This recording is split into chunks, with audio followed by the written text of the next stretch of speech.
नमस्कार मित्रांनो, आज या मालिकेमध्ये आपण पाहणार आहोत. तर म्हणते सारंग मी अशी उभी राहू शकत नाहीये, या अवस्थेत तर अजिबात नाही. दोघींना सुद्धा सांगितलं रे जाऊ नका, पण बघ की दोघींनी सुद्धा ऐकलं नाही. शेवटी त्या गेल्याच ना, आणि बघ आता काय होऊन बसले. तिलोत्तमा खूप काळजीत असते आणि तिला जोपर्यंत काय झालं हे कळत नाही तोपर्यंत तिची अगदी तगमग चाललेली असते. बाबा म्हणतात जरा शांत बस ना तिलोत्तमा. अहो अमृतासाठी चांगला काळ नव्हता, गुरुजींनी बजावून सांगितलं होतं, का ऐकलं नसेल यांनी. माहिती होतं ती बाहेर गेली तर काहीतरी विपरीत घडणार, आणि बघा बरोबर काहीतरी ऐकायला आलंय. आज गेले या पोरी बाहेर. बाबा म्हणतात तिलोत्तमाचे घडून गेले, आता बडबड करून काही विचार करून बदलणार आहे का? जरा शांत राहा की. म्हणतात जे घडलंय ना ते निस्तारायला हवंय, आता जरा शांत राहतीस का? आणि सारंग डोंट वरी, मला खात्री आहे सावलीला फार काही झालेलं नसणार आहे. तू रिलॅक्स हो बरं, आधी शांत हो बरं जरा. तो म्हणतात चला निघूया आपण. तारा म्हणते मी पण येणार आहे, मी नाही थांबणार आहे इथे. तो म्हणते नाही तू नाही यायचंय, तू इथेच थांबायचंय. आता लागलं बिगलं तर घरात कोणी नको का? आणि मुळात काही हॉस्पिटलमध्ये पाठवायचं असेल तर कोणीतरी घरात हवंय ना, त्यामुळे तारा तू येऊ नको, तू इथेच थांब. तिलोत्तमाने ताराला घरीच थांबवलेलं असतं, आणि फोन कुणाचा आला तर आम्हाला फोन करून सांग काही तुला कळालं तर. म्हणते प्लीज तारा देवाकडे जरा दिवा लावशील का माझ्यासाठी प्लीज? तारा म्हणते हो लावते की. सारंग बाबा तिलोत्तमा अगदी घाईघाईने निघालेली असतात हॉस्पिटलच्या दिशेने. तारा आता दिवा लावायला देवघरात गेलेली असते, आणि इकडे आता सगळे धावपळ चाललेली असते, कारण अमृताला अर्जंट ब्लड हवं असतं, आणि सावलीचा ब्लड ग्रुप आणि अमृताचा एकच असतो. त्यामुळे सावली आता ब्लड द्यायला तिथे तयार झालेली असते. आता त्या मॅडमला म्हणते तुमचा फोन देता का, मला घरी कळवायचंय. सिस्टर म्हणते सॉरी मोबाईल अलाउड नाहीये, त्यामुळे तुम्हाला मोबाईल नाही देऊ शकत. सारंग तिलोत्तमा बाबा बरोबर त्या हॉस्पिटलमध्ये आलेले असतात, आणि तीच नर्स बाहेर गेलेली असते. सारंग म्हणतो ऍक्सिडेंटची केस ती लगेच ओळखते, तुम्ही मेंदळे का? हो हो. सावली ताई आतल्या रूम मध्ये तुम्ही जाऊ शकता, रक्त देताय त्यामुळे तुम्ही तिथे जाऊ शकता. आता यांना टेन्शन येतं की सावली रक्त देते म्हणजे अमृताला लागलं. तर म्हणते या आम्ही तुम्हाला घेऊन जाते, आणि इथं सगळेच घाईघाईने चाललेले असतात. अजूनही तिलोत्तमाला असं वाटतं की सावलीलाच लागलेलं आहे. सारंग अगदी घाईघाईने सावली जवळ येतो, आणि सावली सारंगला बघून अगदी रडायला लागलेली असते. आता सारंगच्या गळ्यात पडून रडायला लागलेली असते. ती सिस्टर बोलते उठू नका तुम्ही, अशक्तपणा येणारा, जरा आराम करायला लावलाय तुम्हाला, तुम्ही का ऐकत नाहीये? सावली आता रडत असते, आणि सारंग तिला सावरण्याचा प्रयत्न करतो. म्हणत असते सारंग सर मला खूप भीती वाटतीये. काय झालंय सावली सांग की. तो म्हणते ऐक ना सावली तू शांत हो ना, तुला कुठे लागलंय, खूप त्रास होतोय का सांग बरं. बाबा म्हणतात सगळ्यात महत्वाचं अमृता कुठे, ती दिसत नाहीये. अवघडलेल्या अवस्थेत ती कुठे गेली? आता तुला घेऊन आली का ती? म्हणते काय बोलताय बाबा, त्या मला कशा आणतील? ती बहिणींना घेऊन आलीये. आता मात्र सगळ्यांच्या पायाखालची जमीन सरकलेली असते, जब्बर असा धक्का बसलेला असतो. इतक्या वेळ सावलीचा ऍक्सिडेंट झाला याच्याने हॉस्पिटल पर्यंत आलेले असतात.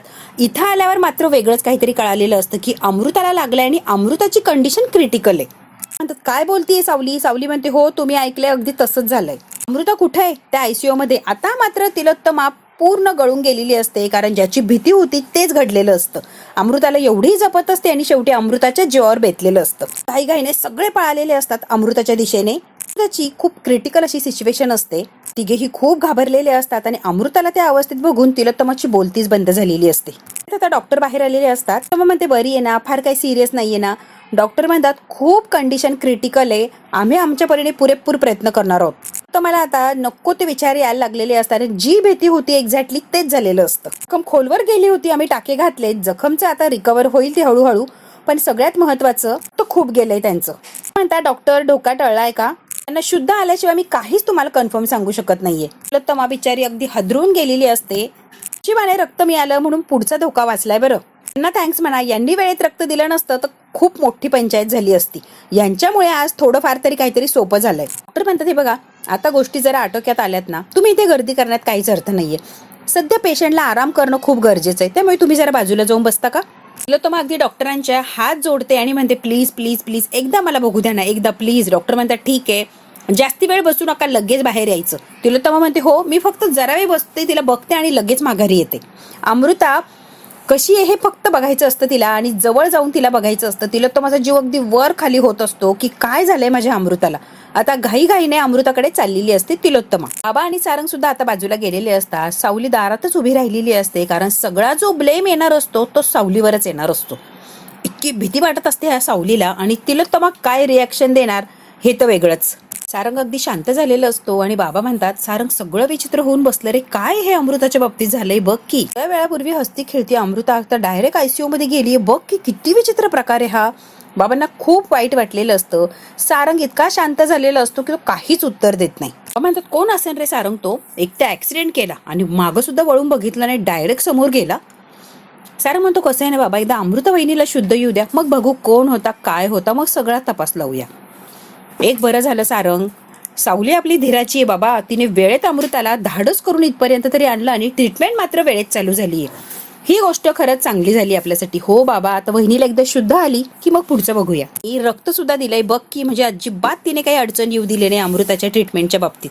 सारंग काहीच बोलत नाही. राजकुमार धडपड करत आलेला असतो, सावली बरी येणारे, कितीक लागलं रे तिला, बरी येणारे. सारंग आणि बाबा काहीच बोलत नाही, फक्त राजकुमारकडे बघत असतात. राजकुमारला दम लागलेला असतो, धावत पळत राजकुमार इथपर्यंत आलेला असतो. रिक्षावाला होता ना, त्याची रिक्षा बंद पडली, त्याने सांगितलं रे किती मोठा ऍक्सिडेंट झालाय सावलीचा. बाबा सारंग उभे राहिलेले असतात, कारण आता गरज असते राजकुमारला आधार देण्याची. त्याला जेव्हा कळेल की अमृताचा ऍक्सिडेंट झाला आणि ती ICU मध्ये, तेव्हा मात्र राजकुमारला गरज लागणार आहे. राजकुमार म्हणतो हे बघ, सावली बरी आहे का ते सांग आधी मला. सारंग म्हणतो आधी बसतोस का, जरा शांत होतोस का. नाही नाही नाही, सावलीला किती लागलंय, तिची अवस्था कशी येते सांग. चांगल्यातल्या चांगल्या डॉक्टरला दाखवूया आपण. कसं आहे ना सारंग, इथून डिस्चार्ज घेत चांगल्या डॉक्टरांच्या ओळखी आपण चांगल्या डॉक्टरांकडे जाऊया. इथून हलव तिला, हलव. दादा जरा शांत होतोस का प्लीज. राजकुमार आता जरा शांत करण्याचा प्रयत्न करत असतो. सारंग अगदी शांत हो दादा प्लीज. सारंग अगदी शांततेने म्हणतो दादा सावली ठीक आहे रे. मग ठीक आहे, चांगलीच गोष्ट आहे की. तू काय चेहरा पाडून बसलाय. ऍक्सिडेंट सावलीचा नाही अमृता वहिनीचा झालाय. काय अमृताचा. जेव्हा सारंग राजकुमारला म्हणतो की अमृता वहिनीला लागलंय, तेव्हा मात्र राजकुमारच्या डोळ्यातनं पाणी आलेलं असतं आणि अमृताला लागलं. अमृताला लागणं कसं शक्य आहे. आता राजकुमार उभा राहिलेला असतो, कुठेही ती मला बघायची. बाबा आणि सारंग त्याला सावरतात, तू खाली बस ना, जरा शांत हो ना प्लीज. सगळं काही सांगतोय, जरा शांत हो ना, स्वतःला सावर ना. अमृताला लागलं का रे, कसं लागलं असेल अमृताला, तिला का लागलं रे. आता राजकुमार अगदी वेड्यासारखा आणि गोंधळल्यासारखा बोलायला लागलेला असतो. एकच वाक्य तो 1000 वेळेला म्हणायला लागलेला असतो, अमृताला लागलंय, अमृताला लागलंय, अमृताला लागलंय. बाबा सारंग त्याला समजावून सांगतात, शांत करण्याचा प्रयत्न करतात, पण तो अगदी शॉकमध्ये गेल्यासारखा तेच बरळत असतो. इकडे आता सोहम आणि नील फार खुश असतात, मूड फार छान असतो त्यांचा, कारण गाणं कमाल होणार असतं. नीलने सोहमचं गाणं ऐकलेलं असतं आणि 1 नंबर गाणं होणार आहे. फार आनंदामध्ये असतात. त्यांना माहितीच नसतं की एक्झॅक्टली अमृता सावलीचा ऍक्सिडेंट झाला आणि ही सिच्युएशन आहे. अगदी आनंदात असतात आणि गाण्याविषयी त्यांची चर्चा चाललेली असते, अगदी हसून खेळून. सोहम म्हणतो कसं आहे ना, तुझं गाणं आलं ना. अरे दादा माझं गाणं काय आपल्या सगळ्यांचंच गाणं राहणार आहे ना. नील म्हणतो सोहम तुझं गाणं आलं की मला पार्टी हवी आहे. अरे दादा बस क्या, पार्टी देणार म्हणजे देणार. देणार म्हणजे वडापावची पार्टी नकोय मला, मी देणार त्या जागेवर मला पार्टी हवी, मी म्हणेल तशी. दादा सोहम मेंदळेचा शब्द आहे, तुला पार्टी देणार. नील अगदी खुश झालेला असतो की सोहम मोठ्या मनाने त्याला पार्टी देणार असतो. तो जिथे म्हणेल तिथे पार्टीसाठी ते जाणार असतात. तेवढ्यात काय तारा घाबरलेली असते आणि अगदी धावत पळत आलेली असते. बरं झालं तारा तू आली, आधी सावली वहिनीला बोलून आण, उद्या रेकॉर्डिंग आहे ना, मग कसं काय तिला जरा समजून सांगायची, तिला जरा बोलायचंय. सोहम ऐकतोस का जरा. अगं एवढं काय तारा, मी तुला म्हटलं की वहिनीला बोलून आण, तुझं काय चाललंय, सावलीला बोलून आण की. अरे सोहम मी काय म्हणते ऐकतोस का जरा. मुलीचा ऍक्सिडेंट झालाय. नील आणि सोहमच्या चेहऱ्यावरचा आनंद गेलेला असतो आणि दोघेही शॉकमध्ये एकदम म्हणतात काय ऍक्सिडेंट, कधी, कुठे, कसं, किती लागलंय तिला, काय अवस्था आहे त्याची. म्हणतो तिला जास्त लागलंय का, काय सिच्युएशन सांग की तारा. ती नेमकं काहीच माहित नाही, आम्हाला फक्त एवढंच कळालं की ऍक्सिडेंट झालाय आणि हॉस्पिटलमध्ये ऍडमिट केलंय, बस याच्यापेक्षा जास्ती काय माहित नाहीये. आणि सगळ्यात महत्वाचं सारंग बाबा आणि आई तिघेही गेलेत हॉस्पिटलमध्ये. नील दादा इथे चर्चा करण्यात काही अर्थ नाहीये. तारा हॉस्पिटलचं नाव सांगते की मला काहीच माहित नाहीये. असू दे दादा, इथे बसून चर्चा करण्यात अर्थ नाहीये, मला असं वाटतं की आपण लगेच निघायला हवंय. तारा म्हणते एक काम करता का तुम्ही, कोणाला तरी फोन लावून ऍड्रेस घ्या आणि मग जा की. हो हो. नील म्हणतो मी लावतोय सारंगला फोन, स्पीकरवर फोन टाक. आता नील सारंगला फोन लावायला लागलेला असतो. इकडे आता बाबा सावलीला म्हणतात एकदम शांत हो आणि निवांतपणे आम्हाला सांग एक्झॅक्टली काय आणि कसं सगळं घडलंय.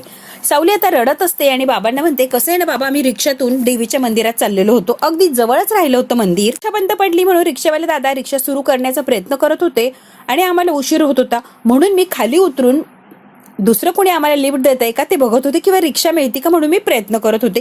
मी अगदी रस्त्याच्या कडेला उभीच होते आणि वहिनी रिक्षामध्ये बसलेले होत्या. मी रिक्षा शोधत होते, तेवढ्यात काय वहिनींनी जोरात मला असं बाजूला लोटून दिलं आणि मग काय वहिनींचा ऍक्सिडेंट झाला आणि वहिनी दुसऱ्या बाजूला पडल्या आणि मग सगळं काय ते असं काही समजायच्या आत सगळं काही घडून गेलं. बाबा मला काहीच कळालं नाही कसं काय आणि कधी कसं झालंय ते. तोपर्यंत एका गाडीने त्यांना उडवून ती गाडी गेली होती, ती गाडी सुद्धा दिसली नाही बाबा. सावली हे सांगत असते तेवढ्यात तिलोत्तमा आलेली असते. बाबा म्हणतात तू का आलीस? राजकुमार आहे तिच्याबरोबर म्हणून मी आली बाहेर. सावली रडत असते आणि तिलोत्तमाकडे बघते कारण तिला सगळ्यात जास्ती भीती तिलोत्तमाची असते. आता नीलने फोन लावलेला असतो सारंगला. हॅलो सारंग, सावलीचा ऍक्सिडेंट झालाय, बरी आहे का रे ती? कितीक लागलंय तिला?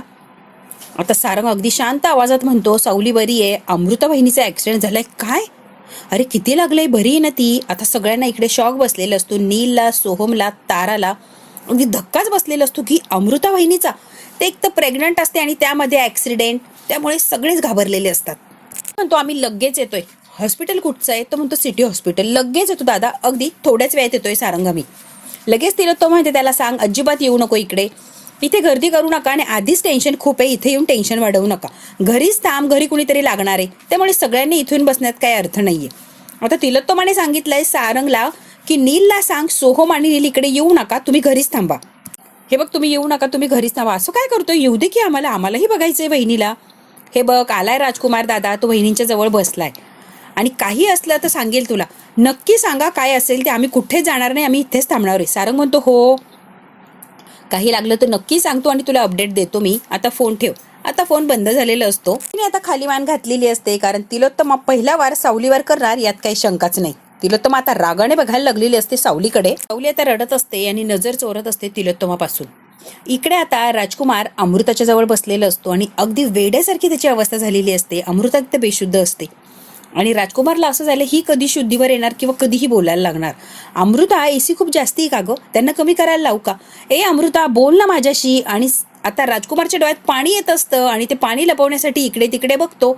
रडायला ते येत असतं आणि अमृताची जी अवस्था आहे ती सुद्धा त्याला बघवत नसते. राजकुमार बिचारा अगदी गोंधळलेला असतो आणि गोंधळलेल्या अवस्थेत तो सापडलेला असतो. आता तो अमृताशी कधी बोलेल असं त्याला झालेलं असतं. अमृता बॅग कुठेतरी अशीच ठेवून आलोय, चिड ना माझ्यावर प्लीज, काहीतरी बडबड ना मला. ए रागव ना अमृता. कोण म्हणतो उठ ना अमृता, तेवढी बॅग आण ना माझी. ए अमृता उठ ना. ऐकायला येते का गं मी काय बोलतोय? गप्प का बसलीयस? प्लीज शांत राहू नको, मला बडबड कर, रागव, काहीतरी कर अमृता. राजकुमारने आता अमृताच्या पोटाला हात लावलेला असतो आणि जर आता आधार देत असतो काही झालं नाहीये, सगळं व्यवस्थित आहे, वेळातच आई उठणार आहे, सगळं काही व्यवस्थित आहे. त्या बाळाशी आता राजकुमार बोलत असतो. अमृता उठ ग प्लीज. राजकुमार रडत असतो आणि अमृताला उठ अशी रिक्वेस्ट करत असतो. आई आली होती पूजेला, तुला सांगतो ना मी काय घडलं. आई जाम खुश होती, किती मोठं गॅरेज झालं, इतका आनंद झाला तिला सगळी काही प्रगती बघून. तिचा आनंद अगदी तिच्या चेहऱ्यावर दिसत होता. ए अमृता ऐक ना मी काय सांगतोय. आई मला काय म्हणाली ऐक ना. राजकुमार वेड्यासारखा या अमृतासोबत बोलण्याचा प्रयत्न करत असतो, पण बिचारी अमृता डोळे उघडत नसते किंवा तिला शुद्धच राहिलेली नसते. राजकुमार एकटाच बडबडत असतो. मात्र राजकुमारचा धीर सुटलेला असतो. राजकुमार इतका रडत असतो, इतका रडत असतो. अमृता उठ ना प्लीज. अमृता तू फक्त उठ, मला काहीच नकोय बाकी, प्लीज प्लीज उठ अमृता. जेवण बिवण सगळं बाजूला राहू दे. म्हणतात की अमृता येणार, त्यांना काय सांगू मी, बाजूला ठेवायला लवकर सगळं. तिथे तू हवी आहेस ना, डोळे जेवण तुझं आहे ना अमृता. असा कार्यक्रम आहे आपल्याकडे आणि तू इथे पडली आहेस, तुला काय अमृता यायचं नाही का तुला डोळे जेवणाला? उठ, हवं तर मला ओरड. काय केलं, बॅग कुठे विसरला, तुला काय बोलायचंय ना ते बोल अमृता, पण तू उठ उठ आणि माझ्याकडे बघ अमृता प्लीज. मग खूप रडत असतो बिचारा. तिच्या पोटावरून हात फिरवत असतो आणि अमृताच्या चेहऱ्याकडे बघत असतो. डॉक्टर आलेले असतात. डॉक्टर येतात तर लगेच इकडे तिलोत्तमा उभी राहिलेली असते. डॉक्टर, माझी सून बरी होणार ना? ती शुद्धीवर कधी येणार आणि ती आमच्याशी कधी बोलायला लागणार? डॉक्टर, सगळं काही व्यवस्थित आहे ना? तिलोत्तमा इतके प्रश्न विचारत असते डॉक्टरांना. म्हणतात त्यांचं फार रक्तस्राव झालाय, त्यामुळे अशक्तपणा आलाय, जरा वेळ लागणार आहे सगळ्या गोष्टींना, तुम्ही जरा शांत बसता का? आणि जरा शांततेने सगळं घेऊया आपण. महत्वाचं पॉईंट, प्रेग्नंट असल्यामुळे रिकव्हरी खूप स्लो होतीये, त्यामुळे आपल्याला जरा धीराने घ्यायला लागणार आहे. आपल्याला त्यांना टेस्ट करायला लागणार आहे, डोस द्यायला लागणार आहे आणि डोस इतके हेवी आहेत की त्याचा इफेक्ट गर्भाशयावर होऊ शकतो. त्यामुळे आपल्याला जरा सगळं काही व्यवस्थित करायला लागणार आहे. त्यांना आपल्याला बरंही करायचंय आणि इफेक्ट बाळावर झाला पण नाही पाहिजे असं काहीतरी करायचंय. प्रत्येक पाऊल हे जपून टाकायला लागणार आहे. त्यामुळे आम्ही सगळं काही अगदी शांततेत आणि व्यवस्थित मॅनेज करून करतोय. माझ्या डोळ्यात पाणी असतं. बाळ ठीक आहे ना डॉक्टर? बाळाला काही झालं नाही ना? तर म्हणतात काही सांगू शकत नाहीये मॅडम आम्ही, त्या जेव्हा शुद्धीवर येतील, टेस्ट वगैरे होईल, मग काय ते कळेल आपल्याला. 100% प्रयत्न करतो, कुणालाच काही होणार नाही, तुम्ही काळजी करू नका मॅम प्लीज. तर एवढं बोलतात आणि डॉक्टर आता तिथून निघून गेलेले असतात. आता मात्र तिलोत्तमा हादरून गेलेली असते की डॉक्टरांनी बाळाची सुद्धा गॅरंटी दिलेली नसते. बाळ व्यवस्थित आहे काहीही डॉक्टर बोललेले नसतात. तिलोत्तमा आता परत सावलीकडे रागाने बघायला लागलेली असते. सावली तिलोत्तमाकडे बघते आणि अशी काय घाबरलेली असते. तिला माहिती आता सगळं काय तो राग आहे तो माझ्यावर व्यक्त करणार आहे. सारंग बघतो की सावलीकडे तिलोत्तमा अगदी रागाने बघती, आता काहीतरी होणार आहे. आता खाली मान घातलेली असते आणि बाबा सुद्धा तिलोत्तमाकडे बघत असतात. तिचा तो राग, तिचा तो अवतार बघून बाबांच्या लक्षात आलेलं असतं की आता काय होणार आहे. आता इकडे घरी आलेली असते आणि टिफिन भरत असते. तिलोत्तमाच्या तावडीतून वाचलेली असते आणि घरी आलेली असते सावली. आणि सावली टिफिन भरते, पण सगळं काही जे तिलोत्तमाची घालमेल असते, तिलोत्तमाची भीती असते, अमृताला किती लागलं काय. आणि सगळ्यात महत्त्वाचा पॉईंट सावलीला आठवत असतो की तिलोत्तमाने पहिला प्रश्न विचारला, बाळ ठीक आहे ना, बाळाला काही होणार नाही ना. हे शब्द आठवलेले असतात आणि सावली आता रडायला लागलेली असते. आधीच ती खूप घाबरलेली असते. तेवढ्यात तारा येते आणि हळूच तिचा हात पकडते. सावली खूप घाबरते. मी काही केलं नाहीये. तारा म्हणते, अगं सावली शांत हो, शांत हो. म्हणते माझा काही दोष नाही, मी खरंच काही केलं नाहीये. तारा मॅडम तुमचा विश्वास आहे ना, खरंच मी काही केलेलं नाहीये. म्हणते सावली शांत हो ना, का वेड्यासारखं करतीये, तुला काय झाले, तू का अशी वागतीये सावली, कोण दोष देते तुला, कोण काय म्हणताय सावली, तू का अशी वेड्यासारखी वागतीये. सावली आता रडत असते, स्वतःला सावरते. काय नाही, मी विचारत होते ना, त्यामुळे मी पटकन बोलून गेले. म्हणजे तू किती घाबरलीये सावली, काय अवस्था करून घेतलीये स्वतःची, कसला विचार करतीये तू सावली, अगं तुझ्या डोक्यात काय चाललंय सावली. म्हणते तू आधी शांत हो आणि डबा इकडे दे, मी डबा भरते. सगळे हॉस्पिटलमध्येच आहे, पण वहिनींना अजून शुद्ध आली नाही. जेव्हा वहिनींना शुद्ध येणार तिथून पुढे काय ते आपल्याला कळणार. सावली खूप घाबरलेली असते, रडायला लागलेली असते. मला टेन्शन आले, वहिनींना का शुद्ध येत नाहीये. काय म्हणते, जे काय झालं तो फक्त एक ऍक्सिडेंट होता सावली, तू काय एवढी पॅनिक होती आणि स्वतःला का दोष देतीये. विश्वास ठेव ना, वहिनी बऱ्या होणार आहे, वहिनीला काहीच होणार नाहीये. तू जरा शांत हो आणि स्वतःला सावर ना सावली.